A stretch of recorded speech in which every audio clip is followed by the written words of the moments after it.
Hello everyone, आज की video में डिस्कस करने वाली हूँ एसएससी सीजीएल के जो 36 शिफ्ट में एग्ज़ाम्स कंडक्ट करवाए गए थे। उसमें टोटल साइंस के पूछे गए थे 105 क्वेश्चन और इसमें क्या था, बायोलॉजी का था 51 क्वेश्चन और केमिस्ट्री का था 42 क्वेश्चन और फिजिक्स का था 12 क्वेश्चन। तो इसमें से जो फिजिक्स का 12 क्वेश्चन था उसे मैं आज डिस्कस करूँगी विथ कंप्लीट डिटेल्स के साथ और कॉन्सेप्ट्स के साथ। तो मैं देख रही हूँ कि बहुत सारे स्टूडेंट्स हैं जो वीडियो को कम देख रहे हैं, क्योंकि अभी लेटेस्ट में जो एसएससी सीजीएल का एग्ज़ाम्स होने वाला था जून जुलाई में, वो थोड़ा डिले हो सकता है क्योंकि एजेंसी है जो एग्ज़ाम कंडक्ट करवाती है वो चेंज हो सकती है और न्यू एग्ज़ाम्स का कैलेंडर एसएससी का आ सकता है। इसीलिए मैक्सिमम स्टूडेंट्स क्या कर रहे हैं कि वो अपना टाइम नोटिस को देखने में, कौन सी एजेंसी एग्ज़ाम कंडक्ट करवाएगी, डेट कब होगा सीजीएल का, ये सारे चीज़ों को देखने में मैक्सिमम टाइम अपना वेस्ट कर रहे हैं। तो मेरा सजेशंस ये होगा कि एजेंसी जो भी हो एग्ज़ाम्स कंडक्ट करवाने वाली, डेट जो भी हो सीजीएल का, तो एजेंसी और डेट सब कुछ चेंज हो सकता है, लेकिन जो आपका जीके जीएस का जो सिलेबस होता है और जो भी फैक्ट्स होते हैं जीके जीएस के, वो सभी सेम ही होंगे। तो इसलिए मैं आप लोगों को मेरे साइड से सजेशन होगा कि आप अपना टाइम वेस्ट ना करें इधर उधर की मैक्सिमम वीडियो देखने में। आप अपना जो भी टाइम डिले होने से आप लोगों को एक्स्ट्रा टाइम मिलेगा, उसमें आप अपने टाइम को यूटिलाइज करते हुए जिस तरह से मैं फैक्ट्स प्रोवाइड कर रही हूँ उस फैक्ट्स को आप रिवाइज करें और अच्छे से उसे फोकस्ड होकर पढ़ें। क्योंकि अगर एजेंसी चेंज भी होगी तो मैक्सिमम क्या हो सकता है कि प्रीवियस ईयर के क्वेश्चन जो हैं वो रिपीट नहीं होंगे, लेकिन उसके अंदर का जो फैक्ट्स है, जो मैं क्वालिटी कंटेंट प्रोवाइड कर रही हूँ, वो तो सेम ही होगा। वहाँ से क्वेश्चंस आपके आगे आने वाले एग्जाम्स में श्योर है कि बन सकते हैं, क्योंकि मैं यहाँ पे वही इम्पॉर्टेंट फैक्ट्स को प्रोवाइड करती हूँ जो आगे आने वाले एग्ज़ाम्स के लिए काफ़ी इम्पॉर्टेंट हो सकते हैं। तो इसलिए मेरे तरफ से मोस्ट इम्पॉर्टेंट बातें ये होगी कि आप लोग अपना टाइम को वेस्ट ना करें और अपनी प्रिपरेशन को जारी रखें। जिस तरह से आप अपना प्रिपरेशन कर रहे थे उसी तरह से आप अपना टाइम को वेस्ट ना करें और कंटिन्यू जो मैं पढ़ा रही हूँ, कंटेंट प्रोवाइड कर रही हूँ, उसे अगर पढ़ते रहेंगे और मैक्सिमम टाइम इसे रिवाइज करते रहेंगे तो आपका एक तरह से एक क्वालिटी कंटेंट जीके जीएस का तैयार हो जाएगा, जिससे कि आप जीके जीएस में कॉन्फिडेंट फील करेंगे। तो आई होप कि आप लोगों को मेरी बात समझ में आ रही होगी। तो आप लोग जीके जीएस को पीडीएफ से या फिर वीडियो से रिवाइज करें, तभी आप लोगों को फ़ायदा होगा और अपना टाइम वेस्ट ना करें। तो आई होप कि आप लोगों को मेरी बातें समझ में आई होगी। तो सबसे पहले इस चैनल पे जो नए हैं वो चैनल को सब्सक्राइब कर लें, ताकि एसएससी के जितने भी एग्जाम्स होते हैं CHSL, CGL, MTS, CPO, GD, सभी का प्रीवियस ईयर का क्वेश्चंस विद एक्स्ट्रा फैक्ट्स उसका वीडियो मिलता रहेगा और जो भी topic exams point of view से काफ़ी इंपॉर्टेंट होंगे उसका भी वीडियो आप लोगों को मिलता रहेगा। तो इसके साथ साथ आप बेल आइकन को भी प्रेस कर लें, ताकि जब भी मैं वीडियो अपलोड करूँ तो उसका नोटिफिकेशन जाता रहेगा। तो इसके पीडीएफ के लिए डिस्क्रिप्शन में दिए गए टेलीग्राम चैनल के लिंक को आप ज्वाइन करें, वहां से आप पीडीएफ रिवाइज कर पाएंगे। और बहुत सारे स्टूडेंट्स को पीडीएफ को ढूंढने में प्रॉब्लम होती है डिस्क्रिप्शन बॉक्स में।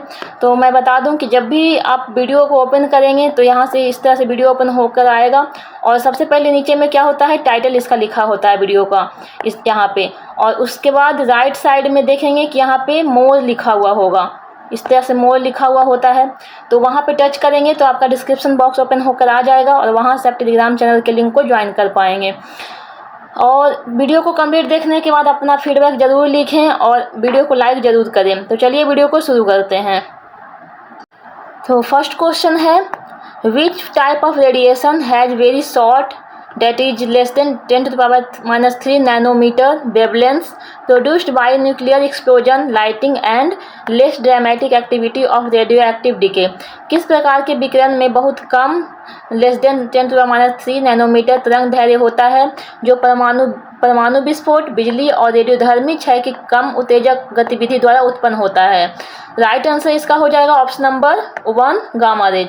तो गामा रे जो होता है उसका सबसे वेरी शॉर्ट वेवलेंथ होता है और जिसका सबसे शॉर्ट वेवलेंथ होता है उसका फ्रीक्वेंसी सबसे ज़्यादा होती है। तो यहाँ पे अब हम लोग देख लेते हैं जितने भी इलेक्ट्रोमैग्नेटिक रेडिएशन है सभी का देखेंगे कि ऊपर जो जिसका सबसे लॉन्ग वेवलेंथ है और उसका क्या होगा, सबसे लॉन्ग अगर वेवलेंथ है तो फ्रीक्वेंसी सबसे कम होगी, और फ्रीक्वेंसी कम होगी तो एनर्जी भी कम होगी।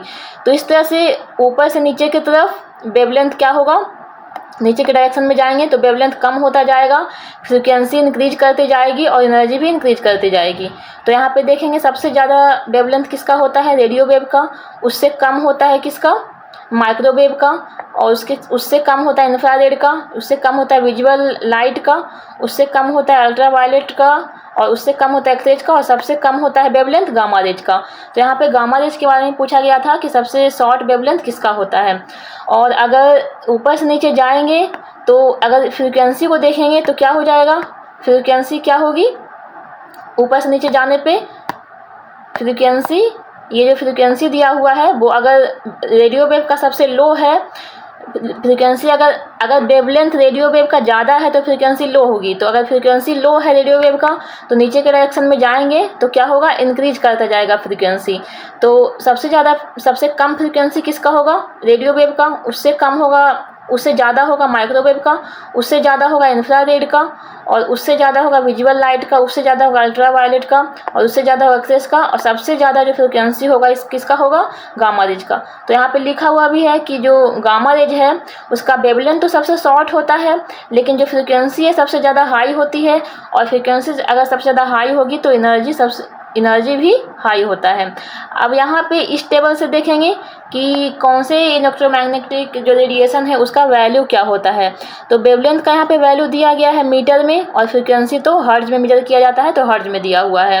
तो रेडियो वेव का कितना होता है वेवलेंथ, रेडियो वेव का होता है 10⁻³ मीटर, और फ्रीक्वेंसी कितना होता है 10⁻⁴ हर्ट्ज।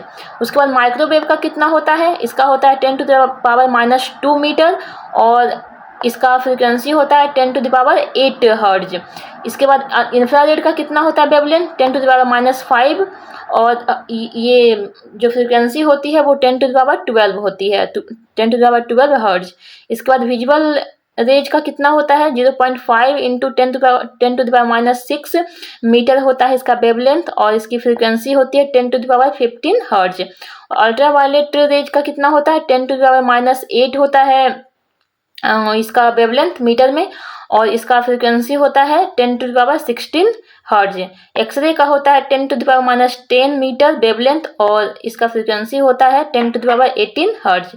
गामा रेज का होता है 10⁻12 मीटर वेवलेंथ, और इसका फ्रीक्वेंसी होता है 10⁻20। तो फ्रीक्वेंसी गामा रेज का सबसे मैक्सिमम होता है, और जो वेवलेंथ है वो सबसे कम होता है, वेवलेंथ सबसे कम और फ्रीक्वेंसी सबसे ज़्यादा। तो यहाँ पे जो गामा रेज का वेवलेंथ दिया हुआ है वो 10⁻12 दिया हुआ है, कितना मीटर दिया हुआ है। तो 1 मीटर इक्वल टू कितना होता है, 1 मीटर इक्वल टू होता है 10⁹ नैनोमीटर। तो अगर यहाँ पे मीटर में दिया गया है वेवलेंथ का लेंथ, तो इसे अगर नैनोमीटर में कन्वर्ट करेंगे तो क्या करना पड़ेगा, 10⁻12 है उसे मल्टीप्लाई करना पड़ेगा 10⁹ से।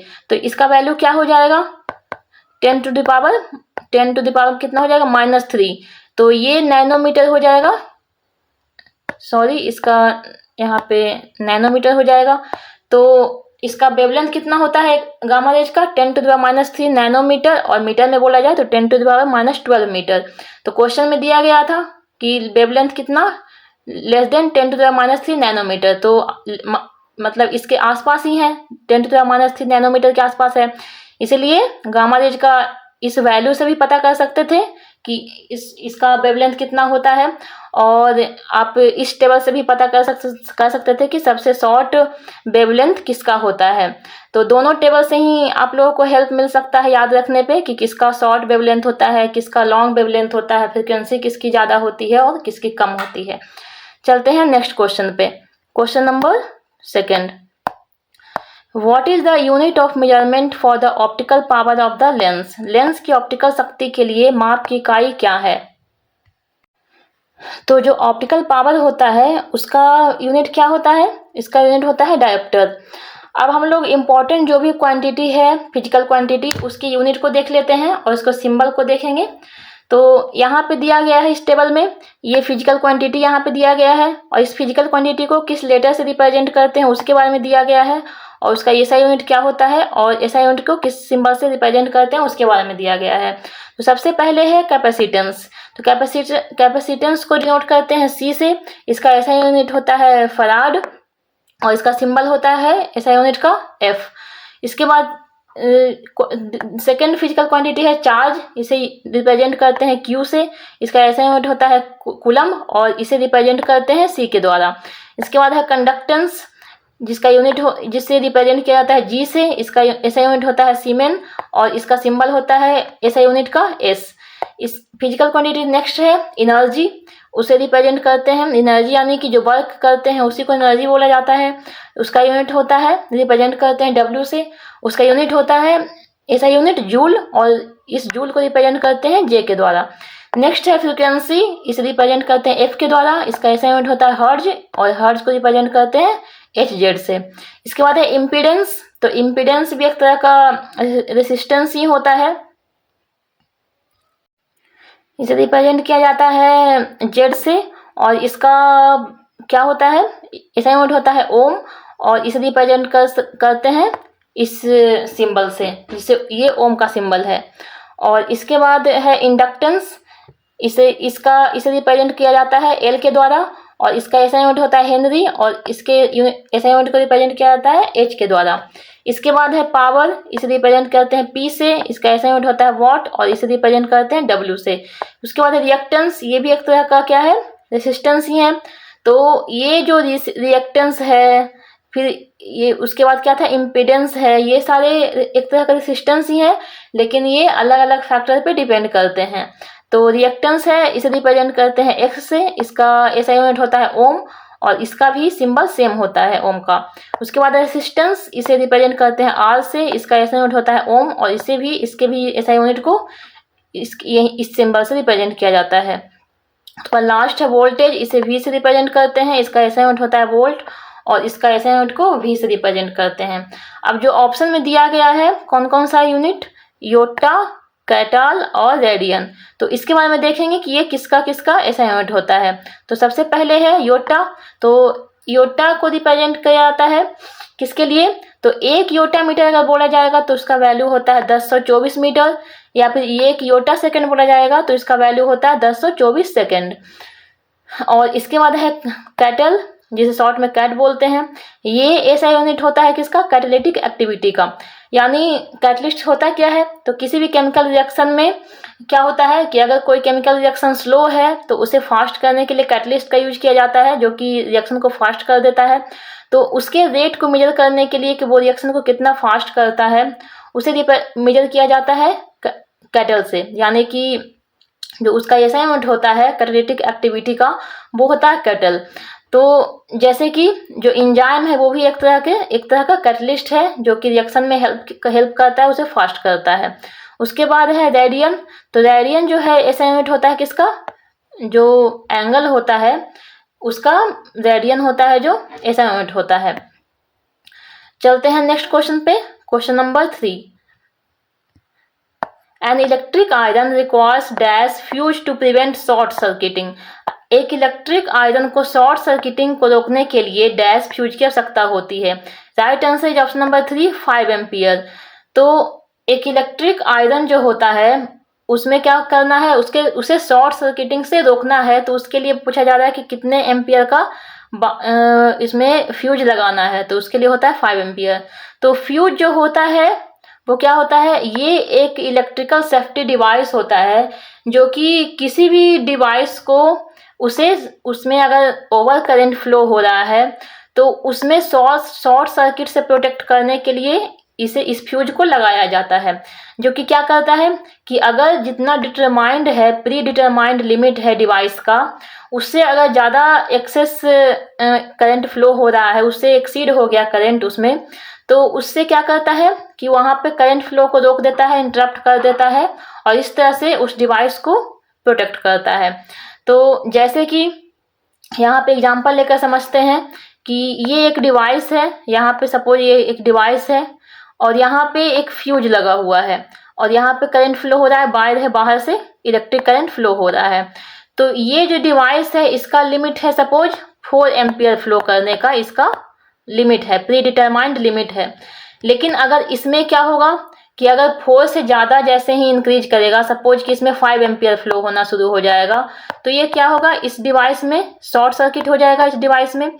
इसीलिए क्या किया जाता है कि अगर 4 एम्पियर इसका डिवाइस का लिमिट है, तो यहाँ पे 4.5 एम्पियर का क्या कर दिया जाएगा, फ्यूज लगा दिया जाएगा, जिससे कि क्या होगा कि अगर 4 एम्पियर से ज़्यादा करंट फ्लो होना शुरू होगा, यहाँ पे 4 एम्पियर से ज़्यादा बाहर से करंट आ रहा है, तो ये जो फ्यूज है वो मेल्ट कर जाएगा, ये बिल्कुल खत्म हो जाएगा, जिसके कारण क्या होगा, जो सर्किट था कंटिन्यू वो ब्रेक हो जाएगा यहाँ से, और इस तरह से करंट है जो आगे फ्लो नहीं हो पाएगा और डिवाइस है जो सेफ रहेगा, यानी ये प्रोटेक्ट हो जाएगा शॉर्ट सर्किट होने से।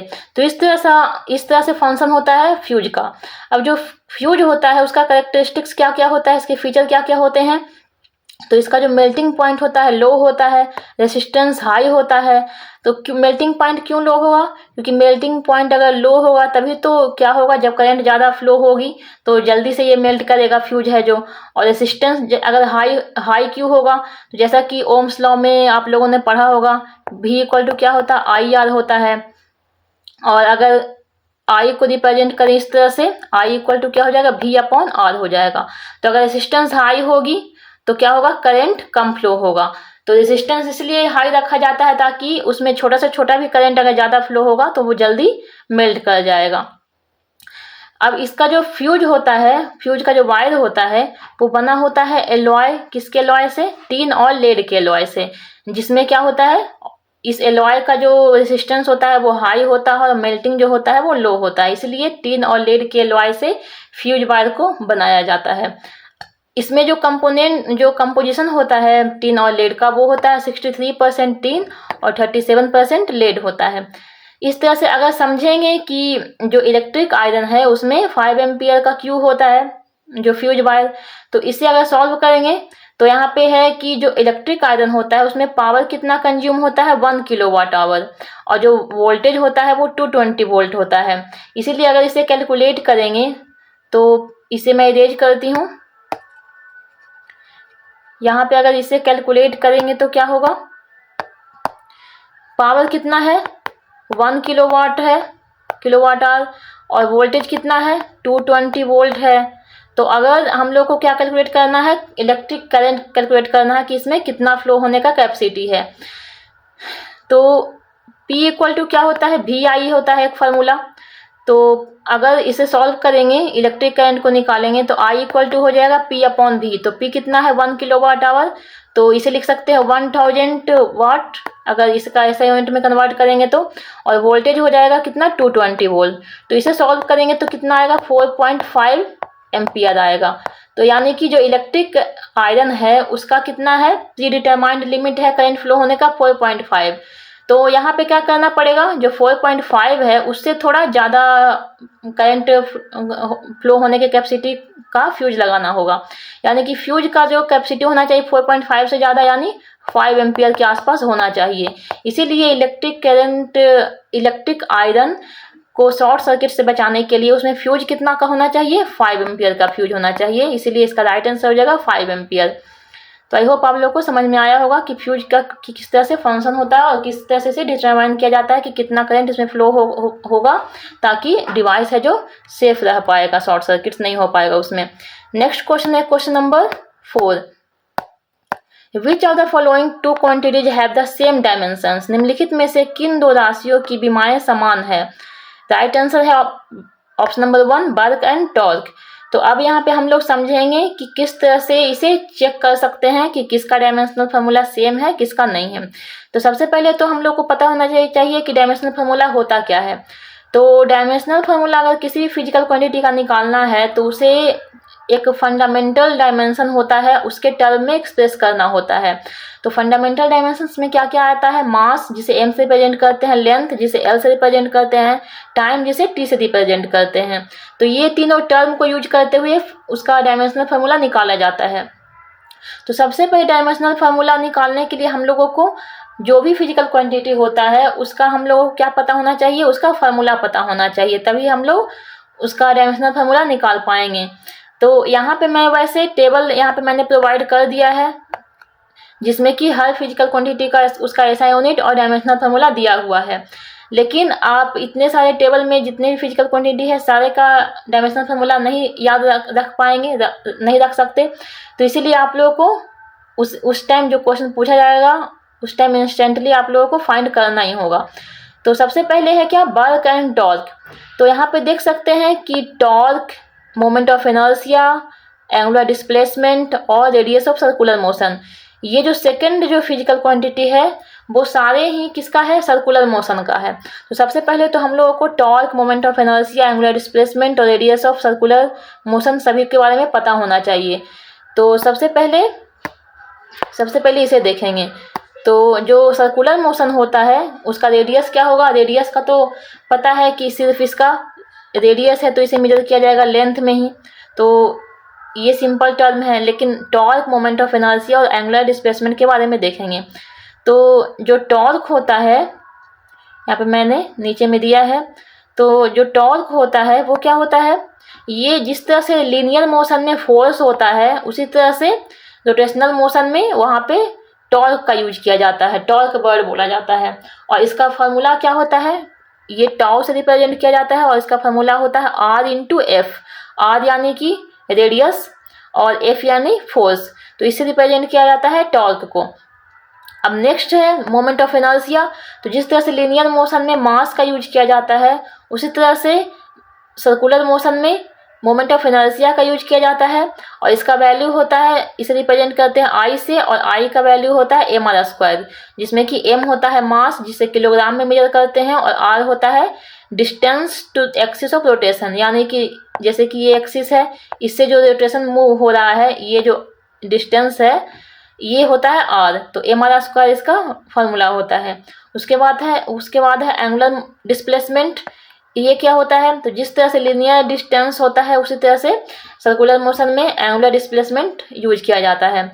और इसका जो वैल्यू होता है SI यूनिट का वो होता है रेडियन, और इसका फॉर्मूला होता है theta equal to delta S by R, और डेल्टा S क्या होता है, आर्क लेंथ, और डिवाइडेड बाई जो रेडियस होता है वो। इसके बाद और भी मैंने सारे ही टर्म को यूज किया है जो रोटेशनल मोशन में यूज किया जाता है, क्योंकि आगे आने वाले एग्जाम्स में यहाँ से भी क्वेश्चन पूछा जा सकता है। तो यहाँ पे एंगुलर वेलोसिटी है जिसे ओमेगा से रिप्रेजेंट करते हैं, इसका वैल्यू होता है d थीटा बाई dt। जिस तरह से लीनियर मोशन में वेलोसिटी का वैल्यू क्या होता है, डिस्प्लेसमेंट बाई टाइम, उसी तरह से एंगुलर वेलोसिटी का भी हो जाएगा थीटा बाई टी, क्योंकि थीटा जो होता है एंगुलर डिस्प्लेसमेंट होता है, इसीलिए डिस्प्लेसमेंट बाई टाइम यानी d थीटा बाई dt। उसी तरह से एंगुलर एक्सेलरेशन होगा तो ये हो जाएगा, जो एंगुलर वेलोसिटी है ओमेगा, तो ओमेगा बाई टी हो जाएगा। उसी तरह से एंगुलर मोमेंटम है, तो मोमेंटम का वैल्यू क्या होता है, मोमेंटम को किसे रिप्रेजेंट करते हैं, तो लीनियर मोशन में जो मोमेंटम होता है उसे रिप्रेजेंट किया जाता है स्मॉल p से, तो p इक्वल टू हो जाता है mv। तो यहाँ पे m क्या है, मास, तो उसी तरह से m मास के प्लेस पे जो रोटेशनल मोशन होगा वहाँ पे हो जाएगा मोमेंट ऑफ इनर्शिया, और v है जो वेलोसिटी होता है, तो यहाँ पे वेलोसिटी के प्लेस पे हो जाएगा ओमेगा, जो कि रिप्रेजेंट करता है एंगुलर वेलोसिटी। तो इसलिए एंगुलर मोमेंटम इक्वल टू हो जाता है I इंटू ओमेगा। उसी तरह से जो रोटेशनल काइनेटिक एनर्जी है उसका वैल्यू, उसका फार्मूला क्या होता है, हाफ I ओमेगा स्क्वायर, क्योंकि जो I है मोमेंट ऑफ इनर्शिया है यानी मास, और ओमेगा है जो वेलोसिटी है, जिस तरह से हाफ mv स्क्वायर होता है लीनियर मोशन में, उसी तरह से यहाँ पे हाफ m के प्लेस पे I मोमेंट ऑफ इनर्शिया और v के प्लेस पे ओमेगा जो कि एंगुलर वेलोसिटी है। और ये काइनेटिक एनर्जी क्या है, एनर्जी है एक तरह से, तो इसका जो SI यूनिट होता है वो जूल हो जाएगा। अब हम लोग क्या करेंगे, जितने भी ऑप्शन में दिए गए हैं वो सभी का हम लोग डायमेंशनल फार्मूला फाइंड करेंगे। तो सबसे पहले किसका दिया हुआ है, सबसे पहले फर्स्ट ऑप्शन में किसके बारे में पूछा गया था, वर्क एंड टॉर्क। तो फर्स्ट ऑप्शन है वर्क एंड टॉर्क, तो इसका फाइंड करेंगे सबसे पहले।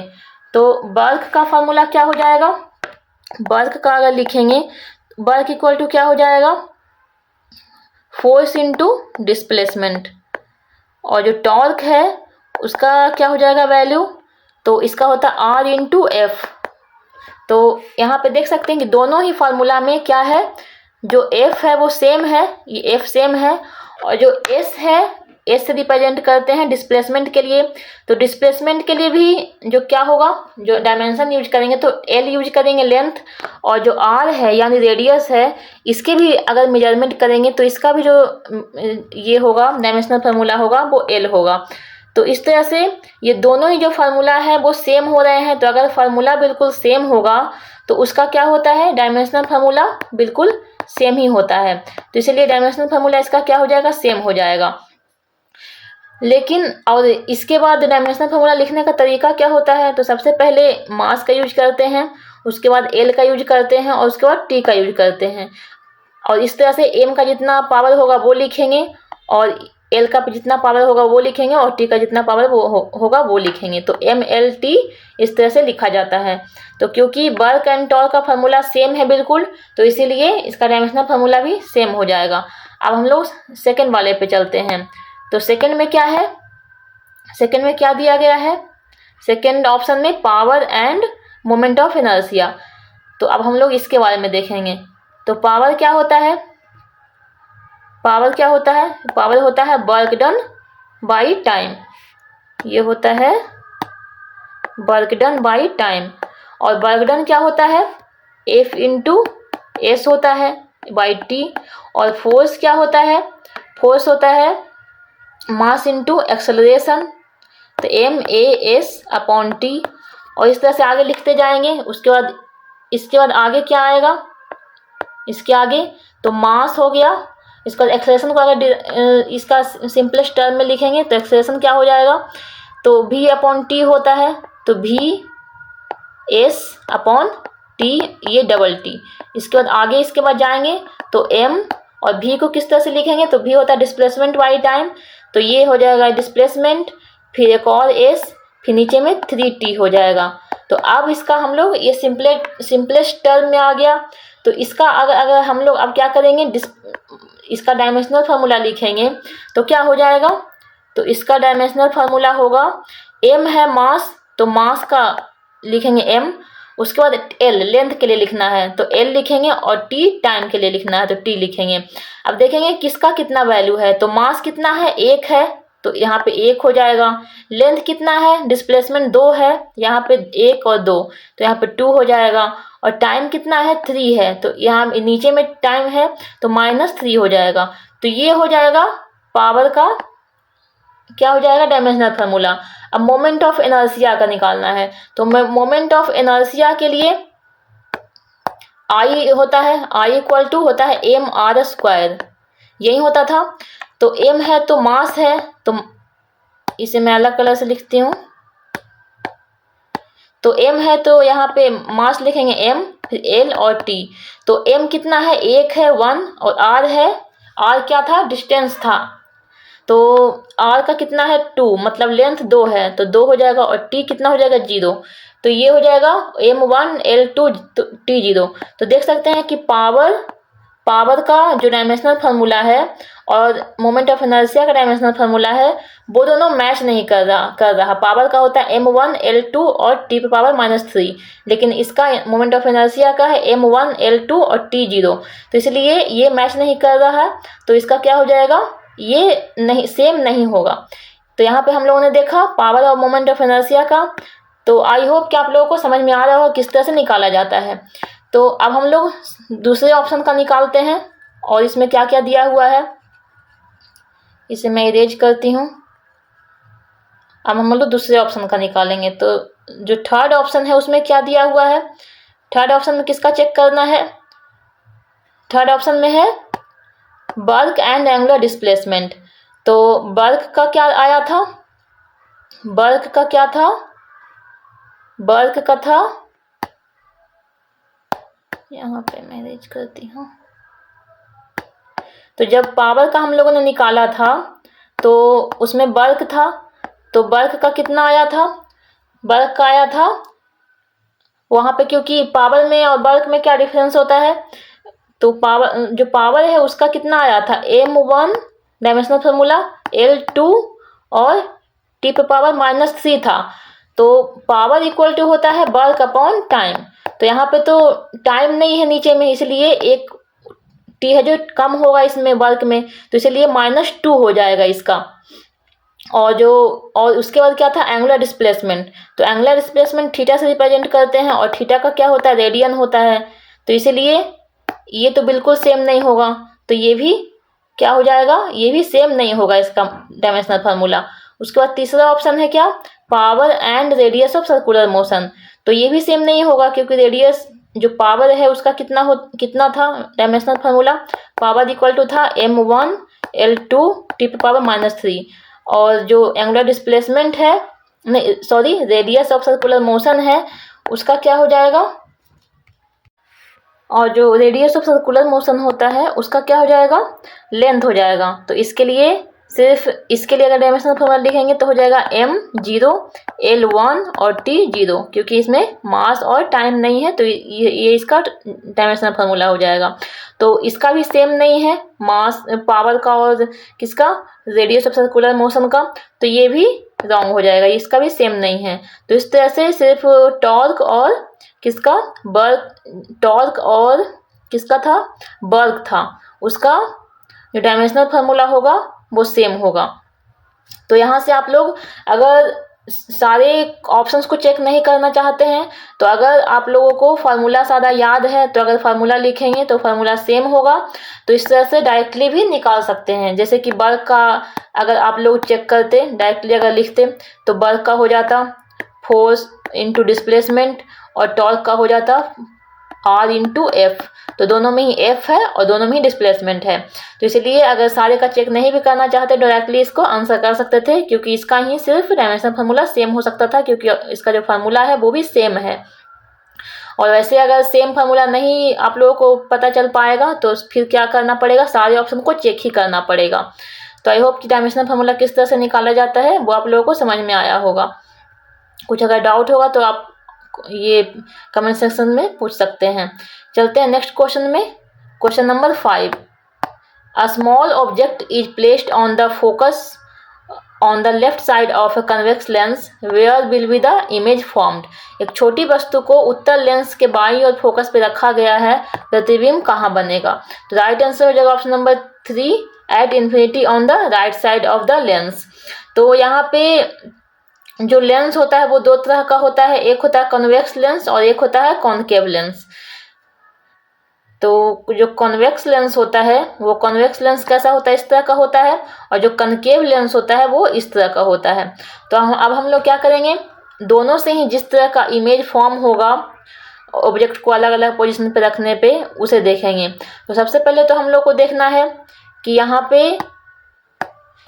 पे जो ये है क्या, कॉन्वेक्स लेंस। तो कॉन्वेक्स लेंस में क्या क्या होता है, इसका कौन कौन सा पोजीशन होता है। तो ये जो कॉन्वेक्स लेंस के अंदर सेंटर पे जो O लिखा हुआ है वो होता है ऑप्टिकल सेंटर, और ये जो F1 है वो फोकस होता है, और ये जो 2F1 है वो 2F1 है जो क्या है, ऑप्टिकल सेंटर और F1 के बीच में जो डिस्टेंस है उसका डबल डिस्टेंस यहाँ पे F1 और 2F1 के बीच में होता है। यानी कि यहाँ पे R है तो यहाँ पे 2R होगा डिस्टेंस जो होगा, और 2F1 को सेंटर भी कहते हैं। तो जो चीज़ें यहाँ पे F1 2F1 जिसे C1 भी बोलते हैं, सेंटर भी बोलते हैं, वो सभी इसके जो कॉन्वेक्स लेंस है उसका राइट साइड में भी होगा। तो राइट साइड में F2 होगा और 2F2 होगा जिसे कि C2 बोलेंगे। तो यहाँ पे अब हम लोग अलग अलग पोजीशन पे ऑब्जेक्ट को रख कर देखेंगे कि कहाँ पे इमेज किस तरह का फॉर्म होगा। तो सबसे पहले है ऑब्जेक्ट को कहाँ पे रखा गया है, इन्फिनिटी पे। यानी एज्यूम किया जाता है कि ऑब्जेक्ट को कॉन्वेक्स लेंस से बहुत ज़्यादा दूर रखा गया है। तो उस कंडीशन में जो इमेज का लोकेशन होगा वो कहाँ पे होगा, फोकस पे होगा।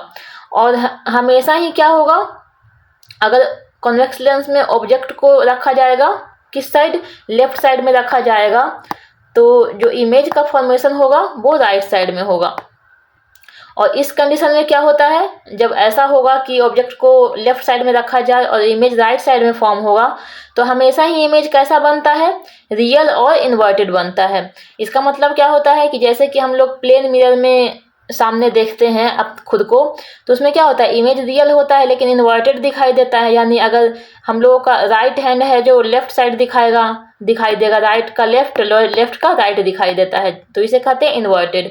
तो उसी तरह से यहाँ पे जो इमेज फॉर्म होता है वो कैसा होता है, इन्वर्टेड होता है। यानी इमेज यहाँ पे देख सकते हैं ऑब्जेक्ट किस तरह से है, इस तरह से इरेक्ट है, सीधे खड़ा है, लेकिन यहाँ पे जो इमेज बना है वो कैसे है, डाउनवर्ड डायरेक्शन में बना है, जो जिसे कहते हैं इन्वर्टेड। लेकिन जो इमेज होता है वो रियल होता है। तो अगर इमेज रियल होगा तो इन्वर्टेड होगा।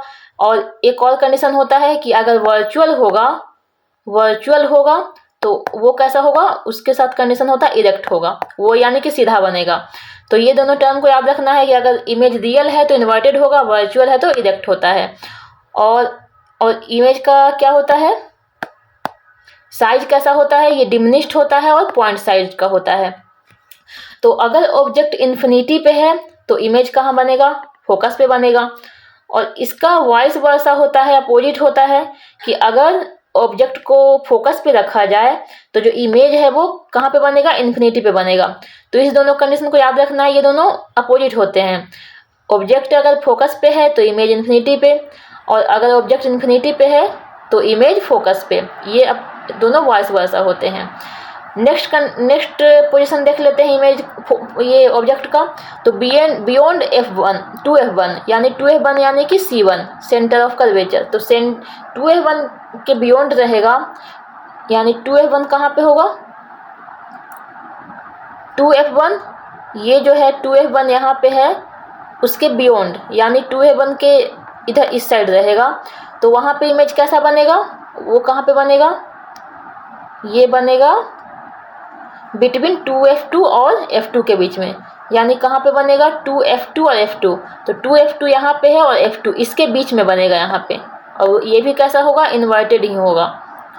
तो इस तरह से आप लोग याद रख सकते हैं सारे ऑब्जेक्ट के पोजीशन के साथ।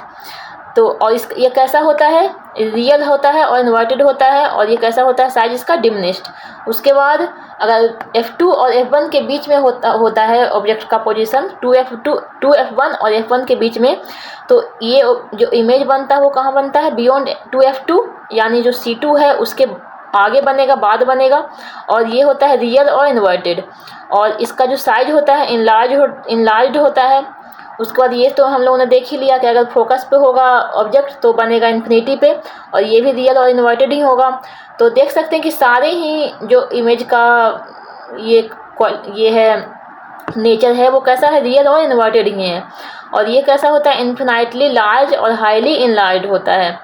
और इसके बाद एक और ऑब्जेक्ट का कंडीशन है, कहाँ पे होता है, एट 2F1 यानी सेंटर पे रहेगा अगर, तो ये बनेगा 2F2 पे। तो C1 पे है तो बनेगा C2 पे, 2F1 पे है तो बनेगा 2F2 पे। और ये भी रियल और इन्वर्टेड होता है, लेकिन ये सेम साइज का होता है।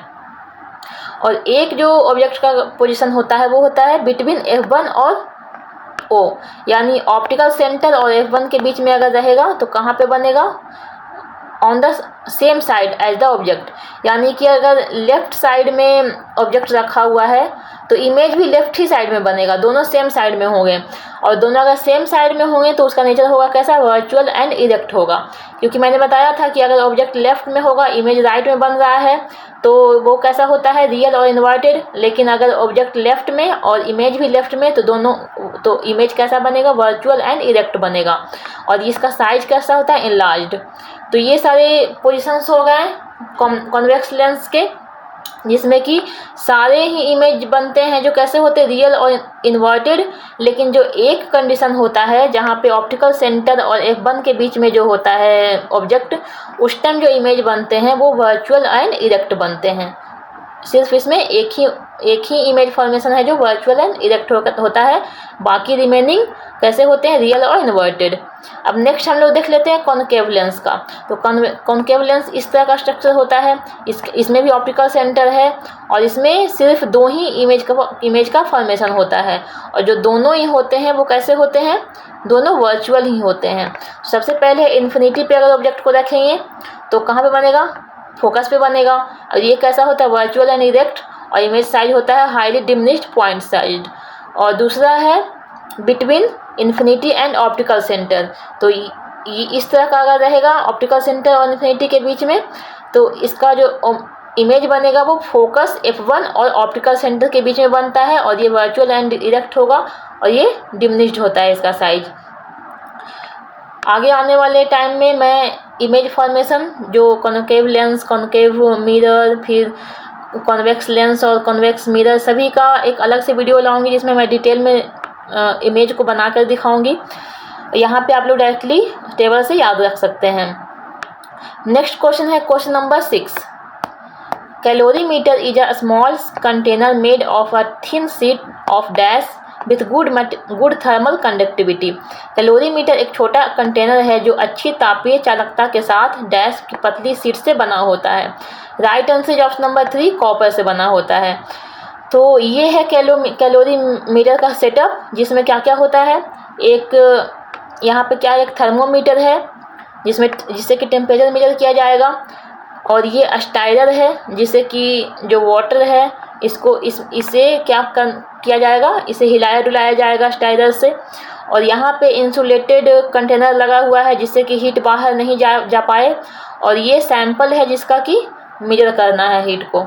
तो जो कैलोरीमीटर जो होता है उसका काम होता है जिसमें फिजिकल चेंज या फिर केमिकल रिएक्शन होते हैं, उस टाइम पे जितना भी हीट एब्जॉर्ब और रिलीज होता है उसके क्वांटिटी को मेजर करना। और जो मेन पार्ट होता है कैलोरीमीटर का वो होता है कॉपर का, जो कि इनर वेसल का पार्ट होता है। जो इनर वेसल बना होता है वो किससे बना होता है, कॉपर से बना होता है, जहाँ पे रिएक्शन परफॉर्म किए जाते हैं। तो जैसे कि ये कंटेनर है, ये अंदर का कंटेनर है, ये बना होगा कॉपर मटेरियल से, जहाँ पे रिएक्शन किया जा रहा है, जहाँ पे सैंपल को रखा गया है। तो कैलोरीमीटर में 2 पार्ट होते हैं, इनर वेसल होते हैं और आउटर वेसल होते हैं। जहाँ पे जो आउटर मेटल वेसल होता है वो बना होता है इंसुलेटिंग जैकेट से, यानी कि वहाँ पे क्या होगा, उससे जो हीट है वो पास नहीं हो पाएगा, रिलीज नहीं हो पाएगा, लॉस नहीं होगा हीट का वहाँ से। और जो इनर वेसल होता है वो किससे बना हुआ होता है, वो बना हुआ होता है कॉपर से बना हुआ होता है। यहाँ पे वेसल कंटेन्स रिएक्शंस, तो इनर वेसल जो होता है वो कॉपर से बना हुआ होता है। तो यहाँ पे देख सकते हैं कि इनर वेसल कॉपर से बना हुआ होता है, और जो आउटर वेसल होता है वो बना होता है इंसुलेटिंग मटेरियल से, यानी वहाँ पे जो हीट का कंडक्शन नहीं हो वैसा मटेरियल से बना होता है। सपोज ये वुड से बना होता है, तो यहाँ पे क्या होगा, यहाँ पे रिएक्शन हो रहा है इस कंटेनर में, और यहाँ पे जब इससे हीट बाहर निकलेगा तो ये बाहर नहीं जा पाएगा, क्योंकि ये वुड है, यहाँ पे हीट तो ट्रांसफ़र होगा नहीं वुड से। तो इसीलिए यहाँ पे वुडन मटेरियल डाला जाता है, यानी इंसुलेटेड मटेरियल से यहाँ पे पैक किया जाता है, जिससे कि हीट लॉस नहीं हो पाए, और जो हीट मेजरमेंट हो रहा है वो एक्यूरेट उसका वैल्यू आ पाए। इसीलिए इनर वेसल और आउटर वेसल को इस तरह से बनाया जाता है एक्यूरेट हीट मेजरमेंट के लिए। चलते हैं नेक्स्ट क्वेश्चन पे, question number 7। Who was the name of the wind measuring instrument invented for the first time in 1450? 1450 में पहली बार आविष्कार किए गए पवन मापन यंत्र का नाम क्या था? राइट आंसर है ऑप्शन नंबर 3, एनीमोमीटर। तो जो एनीमोमीटर है उसका काम क्या होता है, विंड स्पीड को मेजर करना। अब हम लोग इम्पोर्टेंट जितने भी फिजिकल इंस्ट्रूमेंट है उसके नेम को देखेंगे, उसे इन्वेंशन उसका किसने किया और उसका काम क्या होता है, वर्क क्या होता है, उसे देखेंगे। सबसे पहले है अल्टीमीटर। तो अल्टीमीटर का किसने इन्वेंशन किया, लुइस पॉल कैलीटेट, और इसका काम होता है measuring altitude in aircraft. Next है आमीटर, इसे इन्वेंशन किया इसका फ्रेडरिक ड्रेक्सलर, और इसका काम होता है मेजर्स इलेक्ट्रिक करंट। नेक्स्ट है एनीमोमीटर, इसका इन्वेंशन किया लियोन बैटिस्टा एल्बर्टी, और इसका काम होता है जो विंड का प्रेशर होता है और उसका डायरेक्शन होता है एंड उसका स्पीड, ये सभी को मेजर करने का काम होता है एनीमोमीटर का। और उसके बाद है ऑडियोमीटर, इसका इन्वेंशन किया जॉर्ज वॉन बेक्सी, और इसका काम होता है जो साउंड का इंटेंसिटी होता है उसे मेजर करना। इसके बाद है बैरोग्राफ, जिसका इन्वेंशन किया लुइसेन बीडी ने, और इसका काम होता है जो एटमॉस्फेरिक प्रेशर है उसके रिकॉर्ड को कंटिन्यूसली रिकॉर्ड करना। तो यहाँ पे जो बैरोग्राफ है वो ग्राफिकल फॉर्म में इस तरह से रिप्रेजेंट करता है, और इसके बाद है बैरोमीटर, जो कि एक इंस्ट्रूमेंट है जिसका इन्वेंशन किया इवान गेलेस्टा टोरिसेली ने, और इसका काम होता है एटमॉस्फेरिक प्रेशर और कंडीशन को मेजर करना। इसके बाद है बाइनोक्यूलर्स, इसका इन्वेंशन किया जीन लैमरी ने, और इसका काम होता है जो दूर के ऑब्जेक्ट्स होते हैं उसका व्यू देखना, मतलब उसे देखना। उसके बाद है बोलोमीटर, इसका इन्वेंशन किया सैमुअल पेरपोंट लैंगले ने, और इसका काम होता है जो इंफ्रारेड रेडिएशन होता है उसे मेजर करना। इसके बाद है कैलिपर्स, जिसे इन्वेंशन किया पियरी वर्नियर ने, इसका काम होता है जो सिलेंड्रिकल वायर होते हैं उसके डायमीटर्स को मेजर करना, यानी जो वर्नियर कैलिपर होता है वो बिल्कुल थिन वायर के डायमीटर्स को भी मेजर कर पाता है। उसके बाद है लास्ट है कैलोरीमीटर, इसका काम होता है, इसका इन्वेंशन किया एंटोनी लेवोजियर और पियरी सिमोन ने, और इसका काम होता है हीट के क्वांटिटी को मेजर करना, जिसके बारे में अभी हम लोगों ने पहले क्वेश्चन में पढ़ा। नेक्स्ट क्वेश्चन है question number 8, which of the following is not a unit of energy. Which of the following is not a unit of energy, निम्नलिखित में से कौन सा ऊर्जा की इकाई नहीं है। राइट आंसर हो जाएगा ऑप्शन नंबर 3 न्यूटन। तो न्यूटन जो है वो किसका यूनिट है, फोर्स का यूनिट है। बाकी जो जूल, कैलोरी और किलोवाट आवर है वो क्या है, किसका है, एनर्जी का यूनिट है। हम लोग एनर्जी का जितने भी टाइप के एसआई यूनिट, मेट्रिक यूनिट सभी के बारे में देखेंगे। सबसे पहले है जूल, फिर किलो जूल, जिसे 1 kilo joule equal to 1000 joule, mega joule 1 mega joule equal to 10 to the power 6 joule, watt second, kilowatt hour practical unit होता है। इलेक्ट्रिक एनर्जी कंजप्शन जो होता है होम में, घरों में, उसमें जो बिल पे किया जाता है तो वो किलोवाट आवर के हिसाब से ही पे किया जाता है। उसके बाद है calorie, British thermal unit, electrovolt, horse power, therm, barrel of oil equivalent और फुट पाउंड, ये सारे एनर्जी के यूनिट हैं। नेक्स्ट क्वेश्चन है question number 9, which of the following statements is incorrect regarding water remaining colder in an earthen pot. मटका जिसे बोलते हैं, मिट्टी के बर्तन जो मटका बोलते हैं उनमें पानी के ठंडा रहने के संबंध में निम्नलिखित में से कौन सा कथन गलत है। तो इसके बारे में कौन सा ऑप्शन गलत है, तो राइट आंसर हो जाएगा ऑप्शन नंबर 3, ये रॉन्ग है। इसमें बोला जा रहा है कि इन्वायरमेंटल जो वाटर वेपर होता है वो पॉट के अंदर पोर्स के थ्रू इंटर करता है, तो ये रॉन्ग है। तो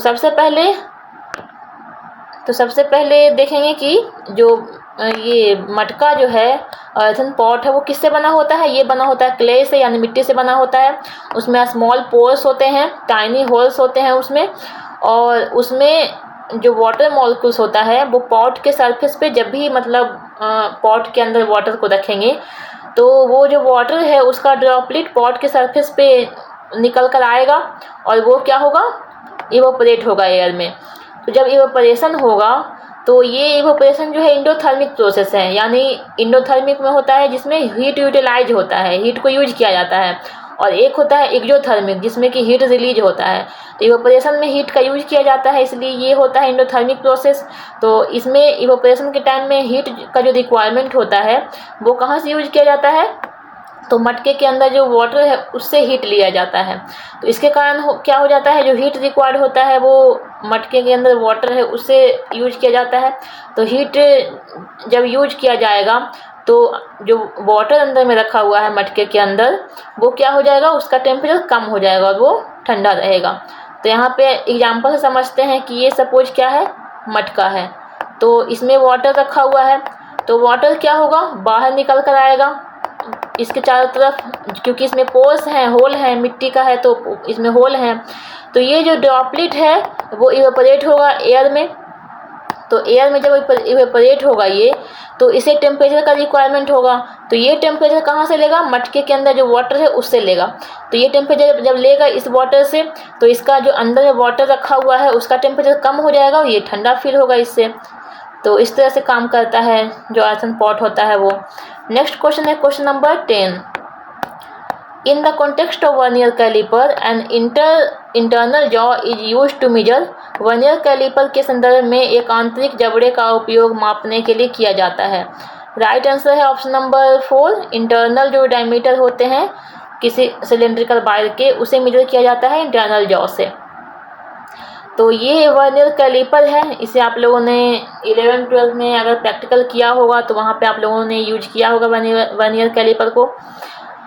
इसमें क्या क्या होते हैं, इसका काम क्या होता है बेसिकली, तो ये यूज किया जाता है लीनियर डायमेंशन को मेजर करने के लिए। लीनियर डायमेंशन यानी जो लेंथ होता है डायमीटर का, रेडियस का, उसे एक्यूरेटली मेजर करने में यूज किया जाता है।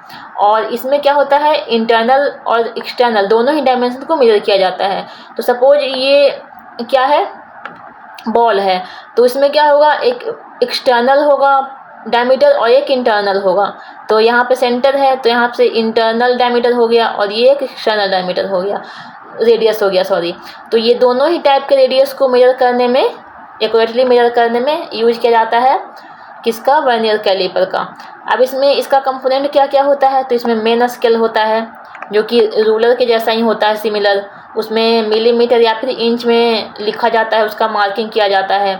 उसके बाद वर्नियर स्केल होता है जो कि फाइनल डिवीजन को मेजर करता है, यानी कि सपोज 4.5 इंच है तो 4 इंच मेजर होगा मेन स्केल के थ्रू, और जो 0.5 है वो मेजर होगा वर्नियर स्केल के थ्रू। उसके बाद है जॉ, तो जॉ में दो तरह के जॉ होते हैं, आउटर जॉ जो कि मेजर करते हैं एक्सटर्नल डायमेंशन को, और इनर जॉ जो होते हैं मेजर करते हैं इंटरनल डायमेंशन को। उसके बाद डेप्थ प्रोब होते हैं जो कि यूज किया जाता है उसका डेप्थ को मेजर करने में, और रिटेनर जो कि लॉक करके रखता है मूविंग पार्ट को, क्योंकि अगर मूविंग पार्ट मूव करते रहेंगे, हिलते रहेंगे तो एक्यूरेट मेजर नहीं हो पाएगा। तो यहाँ पे देख लेते हैं फिगर में, तो ये है मेन स्केल। उसके बाद ये जो छोटा वाला दिख रहा है ये है वर्नियर स्केल। इसके बाद ये जो है यहाँ पे और यहाँ पे दोनों एक्सटर्नल जॉ हैं, और ये दोनों क्या है, छोटे वाले इनर जॉ। और ये डेप्थ प्रोब है, यहाँ से डेप्थ मेजर किया जाता है। इस तरह से वर्नियर कैलिपर का यूज किया जाता है। चलते हैं नेक्स्ट क्वेश्चन पे, question number 11। Which of the following statement is not correct, निम्नलिखित में से कौन सा कथन सही नहीं है। Right answer option number 3, light year is the unit of time. तो लाइट ईयर जो यूनिट है वो टाइम का नहीं है, ये एक डिस्टेंस का यूनिट होता है। तो लाइट ईयर जो होता है वो डिस्टेंस का यूनिट होता है। इससे क्या किया जाता है, इससे जो स्पीड होता है किसी भी सब्सटेंस का, अगर सपोज है कितना 3 लाख किलोमीटर पर सेकेंड के स्पीड से 1 ईयर में जो डिस्टेंस ट्रेवल किया जाता है उस डिस्टेंस को कहते हैं 1 लाइट ईयर। तो ये कंडीशन होता है 1 लाइट ईयर का। अब ये टाइम का यूनिट नहीं है क्योंकि यहाँ पे ईयर लगा हुआ है, तो सबको कन्फ्यूजन होता है कि वो टाइम का यूनिट है, लेकिन ये लेंथ का यूनिट होता है। इसके बाद ये कहाँ पे यूज किया जाता है, एस्ट्रोनॉमिकल यूज के लिए, यानी लाइट ईयर का यूज किया जाता है कहाँ पे, 2 स्टार्स के बीच में डिस्टेंस मेजर करने के लिए, गैलेक्सी के बीच में, सेलेस्टियल बॉडीज के बीच में। तो इस तरह से बड़े बड़े डिस्टेंस को एस्ट्रोनॉमिकल ये जो लाइट ईयर है उससे मेजर किया जाता है। उसके बाद इसे कन्वर्ट कैसे करते हैं, तो 1 light year equal to 9.46073 into 10⁻12 kilometres होता है, या फिर 5.876786 इंटू 10⁻12 माइल्स होता है। इसके बाद एक और यूनिट होता है एंगस्ट्रॉम, ये भी किसका होता है, लेंथ का ही यूनिट होता है, और इसके इक्वल होते हैं 10⁻−10 मीटर या फिर 0.1 नैनोमीटर। तो इसका कहाँ पे यूज किया जाता है, तो यहाँ इसे जो लाइट के वेवलेंथ होते हैं उसे मेजर करने के लिए एंगस्ट्रॉम का यूज किया जाता है। और विजुअल लाइट का जो कितना होता है, जो लेंथ होता है वो कहाँ तक होता है, 4000 to 7000 एंगस्ट्रॉम। उसके बाद लेंथ का और भी अलग अलग यूनिट्स हैं, जैसे कि नॉटिकल माइल, जिसे जो सी के अंदर जो डिस्टेंस को मेजर किया जाता है वो नॉटिकल माइल से मेजर किया जाता है, और एक नॉटिकल माइल्स इक्वल टू होता है 1.151 माइल्स। उसके बाद है फरलॉन्ग, इसे यूज किया जाता है हॉर्स का जब रेसिंग होता है वहाँ पे फरलॉन्ग के यूज से लेंथ का मेजर किया जाता है, और 1 फरलॉन्ग इक्वल टू होता है 1/8 माइल। उसके बाद रॉड, इसके इक्वल होते हैं 5.5 यार्ड्स, और फैथॉम इसका यूज किया जाता है नेविगेशन में, जिसे 1 फैथॉम इक्वल टू होता है 6 फीट। ये कुछ यूनिट्स होते हैं लेंथ के। चलते हैं नेक्स्ट क्वेश्चन पे, जो कि लास्ट क्वेश्चन है। Identify the correct incorrect pair regarding motion and there examples, गति और उसके उदाहरणों के बारे में गलत जोड़ी की पहचान करें। राइट आंसर है ऑप्शन नंबर 3, ऑसिलेटरी मोशन। जिसके जिसे किसके किसे बोला गया है ऑसिलेटरी मोशन, तो अर्थ मूविंग अराउंड द सन। तो अर्थ जब मूव करता है सन के अकॉर्डिंग, ये ऑसिलेटरी मोशन नहीं होता, ये सर्कुलर मोशन होता है, इसलिए ये रॉन्ग हो जाएगा। अब हम लोग जितने भी तरह के मोशंस होते हैं उसे एग्जाम्पल के साथ देखेंगे। तो सबसे पहले लीनियर मोशन, इसमें क्या होता है, स्ट्रेट लाइन पे अगर कोई बॉडी मूव कर रही है तो उसे बोलते हैं लीनियर मोशन। जैसे कि कार मूव करता है स्ट्रेट रोड पे, या फिर बॉल मूव करता है, रोल करता है ग्राउंड पे, तो ये होता है लीनियर मोशन। उसके बाद है रोटेशनल मोशन। इसमें क्या होता है कि इसमें फिक्स्ड एक्सिस होता है और उसके चारों तरफ बॉडी रोटेट करता है, यानी कि जैसे ये फिक्स्ड एक्सिस है और इसके चारों तरफ अगर बॉडी रोटेट करेगा, यानी जिस तरह से क्या होता है कि अगर ये एक लट्टू होता है, वो एक फिक्स्ड एक्सिस से क्या होता है, रोटेट करता रहता है इस तरह से, तो अपने एक्सिस पे, तो उसे बोलते हैं रोटेशनल मोशन। जैसे कि जो फैन है वो स्पिन करता है एक फिक्स पॉइंट पे, चारों तरफ उसके घूमता रहता है, उसे कहते हैं रोटेशनल मोशन। उसके बाद है ऑसिलेटरी मोशन। तो इसमें क्या होता है, बैक एंड फोर्थ मोशन होता है, मूवमेंट होता है सेंट्रल पॉइंट से, यानी कि ये एक सेंट्रल पॉइंट है तो इससे इधर इस तरह से बैक फोर्थ होता रहेगा, तो इस मोशन को कहते हैं ऑसिलेटरी मोशन। जैसे कि जो बच्चे झूला झूलते हैं, स्विंग करते हैं, वो भी क्या होता है, ऑसिलेटरी मोशन में ही आता है। और पेंडुलम का जो स्विंग होता है वो भी ऑसिलेटरी मोशन में आता है। उसके बाद सर्कुलर मोशन है। सर्कुलर मोशन में क्या होता है, सर्कुलर पाथ पे ऑब्जेक्ट ये मूवमेंट करते हैं। जैसे कि जो सन के चारों तरफ जो क्या होता है, अर्थ क्या करता है, मूव करता है, तो उसे बोलते हैं सर्कुलर मोशन। तो सर्कुलर मोशन और जो रोटेशनल मोशन है दोनों में डिफरेंस होता है। रोटेशनल मोशन में फिक्स्ड एक्सिस पे क्या करते हैं, वो रिवॉल्व करते रहते हैं, रोटेट करते रहते हैं, और सर्कुलर मोशन में सर्कुलर पाथ पे मूवमेंट होता है। इसके बाद है पीरियोडिक मोशन। तो पीरियोडिक मोशन भी किस तरह से होता है, उसी के जैसा होता है, ऑसिलेटरी मोशन के जैसा ही। रेगुलर इंटरवल पे क्या करते हैं, वो रिपीट होते हैं, उसका मोशन रिपीट होता रहता है। तो जैसे कि पेंडुलम का मोशन, तो पेंडुलम का मोशन क्या होता है, ये फिक्स्ड पॉइंट है, तो जितना टाइम में इधर आगे जाएगा, जैसे 2 मिनट में आगे जाएगा तो 2 मिनट में ही पीछे भी जाएगा।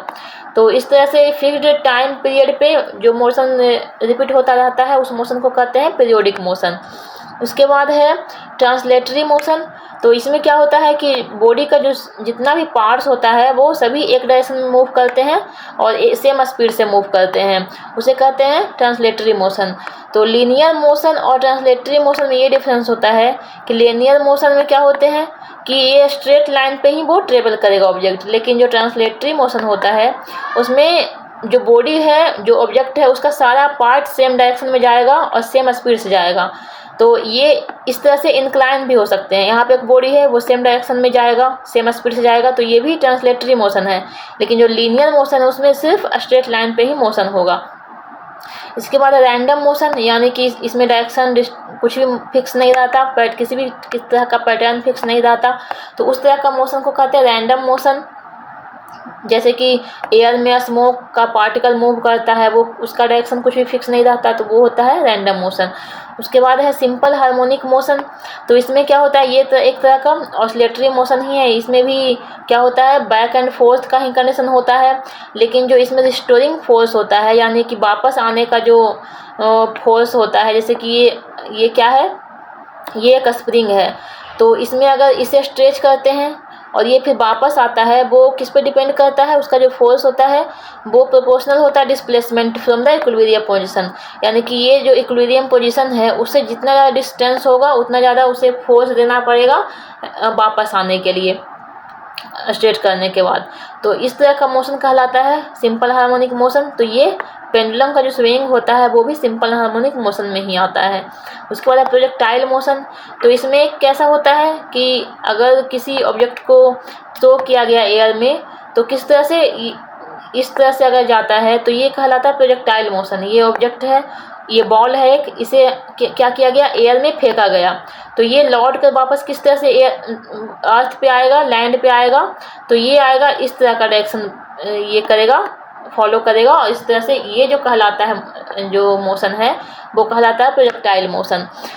तो ये था आज का वीडियो जिसमें कि मैंने फिजिक्स के सारे क्वेश्चंस डिस्कस किए। तो मैं ऐसे ही और इम्पॉर्टेंट साइंस का अलग अलग टॉपिक पे भी लाती रहूँगी, लेकिन आप लोगों के लिए जो प्रीवियस के क्वेश्चंस हैं एसएससी के वो सभी इम्पॉर्टेंट है, उसका जो फैक्ट्स है वो काफ़ी इम्पॉर्टेंट है। तो इसलिए आप लोग अपने माइंड को डाइवर्ट नहीं करें और अपने टाइम को यूटिलाइज करें, क्योंकि टाइम बहुत प्रीसियस होता है। इसलिए अपने टाइम को ज़्यादा यूजलेस वीडियो देखने में अपना टाइम वेस्ट ना करें।